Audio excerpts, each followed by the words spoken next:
My son, Evan, has struggled all of his life. He has worked very hard for everything that he has gotten, and it has made him the person that he is. And I think if he hadn't had the struggles and the challenges that Right. he's gone through, then he wouldn't be the person that he is. He's very idealistic. He does the right thing. He doesn't understand why people don't do the right thing. I had to say, like, look, you can't make people do what's right. You only have charge of you. You only have charge of you. You can only do and answer to what you do. They have somebody to answer to when they do their thing. So you have That's to right. focus on you. And but that was a miraculous day for him, and the journey from there on was a struggle. It was a struggle to talk. It was a struggle to write. It was a struggle to whistle. It was even a struggle to pop his fingers. And so his closeness with his brother, and I think if it wasn't for my middle son Darius, Evan wouldn't be as good as he is along with the struggle, because my Mhm. middle son, everything comes very easily. I mean, he's just talented that way. Didn't have to work hard for anything. But Mhm. Evan had to work hard for everything. Every journey that he took, it was never easy. Never. Yeah, even when he went into the NBA, it has been a struggle. So a good struggle, I guess, in hindsight. However, going through it, it can be very trying and testing, for both the family, him, and myself as well. So, but God has been good and blessed us. So, Listen, amen. Like what doesn't kill you makes you stronger. So absolutely, absolutely. So, but it's been a blessing for him to be able to hold a ball, to bounce a ball. But once he started playing ball, let me tell you, whew, I mean, and I introduced him to other stuff. Let me tell you, we had baseball, we had track, we had volleyball, we had. He even got selected to play soccer, and I okay. told him, I was like, "Look, you pick one. We can't do both. I'm sorry, it's too demanding. I can't be in two places at once, and Right. I'm not traveling overseas. I don't have the means. So you decide whatever it is you want to do is all right with me, but you only can do one." So he's still stuck with basketball. What a choice he made, mom. So let's talk about that. Like at what age and how did basketball enter his life? I think, other than his father introducing him to sports and basketball, um, I think the Michael Jordan and Scottie Pippen era was really Mhm. relevant for him. Right. Um, and like any other young kid, that was their idol. So once you have a ball in your hand and you have something to aspire to, um, I'm going to be that's what they both said.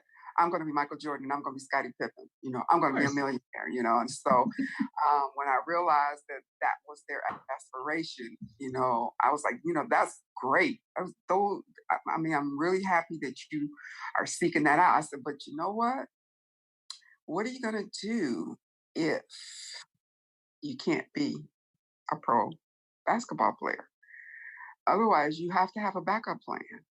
Yeah. He said, "Well, mom," I said, "No, you really need to have a backup plan."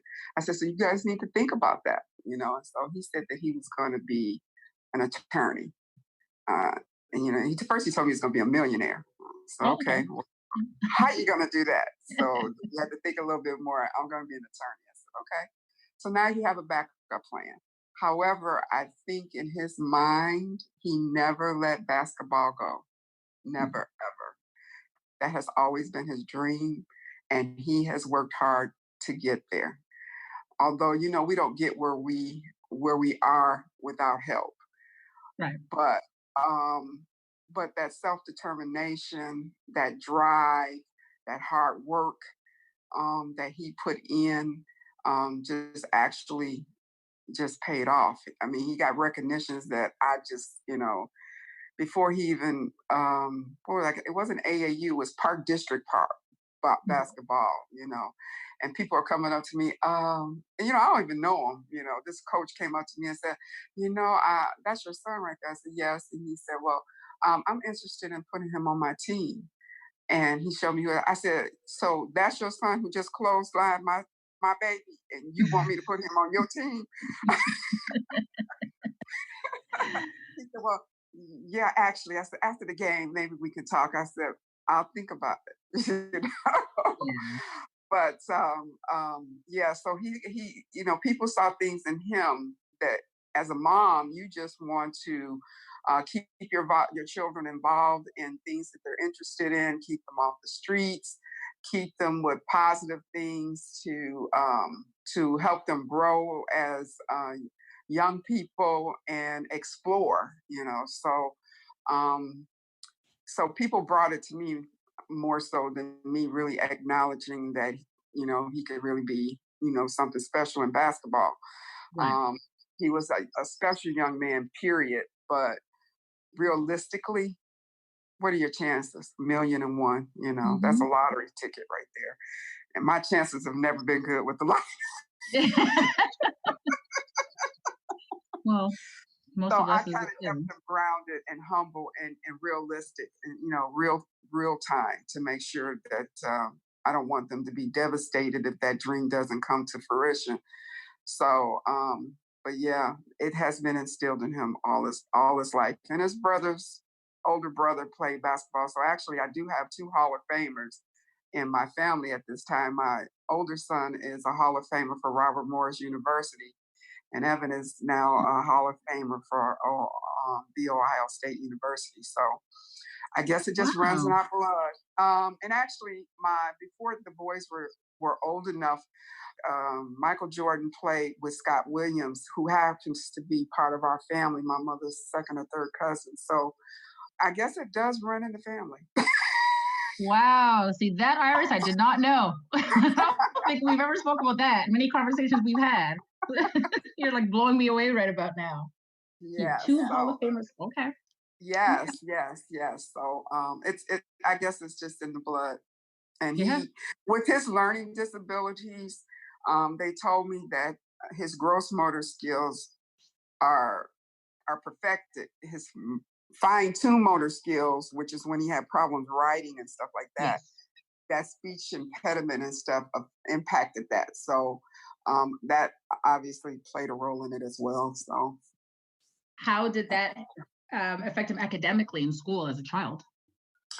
academically, Evan, because of the speech impediment, first of all, he had a severe overbite. He had little bitty teeth when he was baby, and when Mhm. his permanent teeth came in, oh my goodness, they were huge. They were absolutely huge, and he would get teased and all this kind of, mom, can I get Mhm. some braces? Can I get some braces? Can I get some braces? So once we got the braces, well, actually, we got the speech therapy first, but he had Right. to get out of classrooms, and you had to go through the IEP or whatever the heck it's called now. So we did get him help through the school system. We also Evan also had socialization issues as a baby. He wouldn't even play with his brother. So when I recognized that through a public channel station, I was able to get him in school prior to preschool and kindergarten to get the Mhm. assistance that he needed to Right. help him acclimate himself to just being social with other people. But I prayed when he went to kindergarten. I said, Lord, please let him like his kindergarten teacher. Please let him like him, because if he didn't, he wasn't going to learn anything. Right. And fortunately, he really liked Mrs. Niehaus, and thank God. I prayed though. I really prayed. So yeah, that journey with learning disabilities just made him work that much harder. Mhm. Because I think he was frustrated when people said, "What did you say?"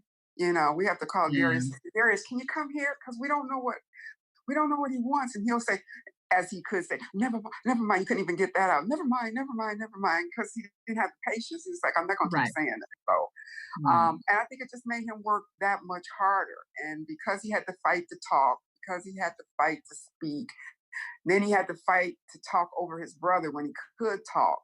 So he's just been fighting and fighting and fighting all along to be heard, to speak, to write, to the only thing that did come easy for him was playing basketball. So Yeah, I was just gonna say, it seems like basketball was his saving grace. It's where